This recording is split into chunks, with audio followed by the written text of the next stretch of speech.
8.4 공급대책 이후 1개월이 지난 현재 나름의 성과가 나타나고 있는 것으로 평가된다. 부동산 정책 실시 이후 집값이 안정화되고 있다는 홍남기 경제부총리와 여러 정부 인사들의 계속된 거짓말에 국민들의 속은 더욱 타들어가고 있습니다. 홍 부총리는 8일 정부 서울청사에서 열린 부동산 시장점검 관계장관 회의에서 최근 실거래 통계 확인 결과 가격 상승 사례도 있으나 상당 지역에서 가격이 하락한 거래도 나타나는 등 시장에서 쏠림 현상이 많이 완화되고 있다라며 부동산 정책에 대한 긍정적인 평가를 내놓았습니다. 이날 홍 부총리는 집값 안정화의 근거로 소초구 반포자이, 송파구 리센츠, 마포구 마포 레미안 푸르지오 등 주요 아파트 단지의 실거래가가 대폭 내려간 사례를 소개했습니다. 과연 그들의 말처럼 이 아파트의 실제 거래가가 하락했을까요? 홍 부총리가 소개한 사례들은 국토부 실거래 정보의 확인 결과 이례적으로 가격이 내린 거래들만 선별적으로 뽑아낸 것으로 드러나 또 입맛에 맞는 데이터만 선별했다는 비판이 거세지고 있는 상황입니다. 실제로 이날 발표에서는 소초구 반포동 반포자이가 7월 초 28억 5천만 원에서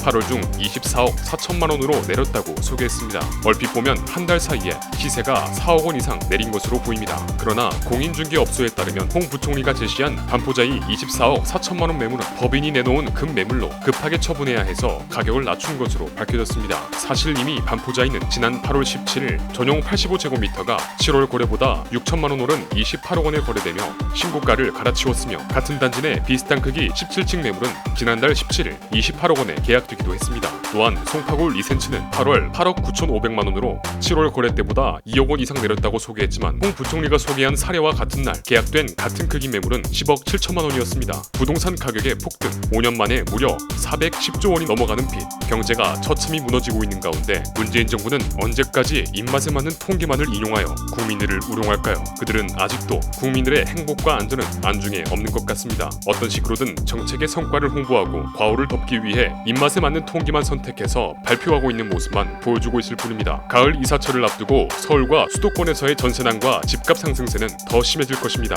앞으로 더 이상의 보여주기식 통계 조작은 있어서는 안 될 것입니다.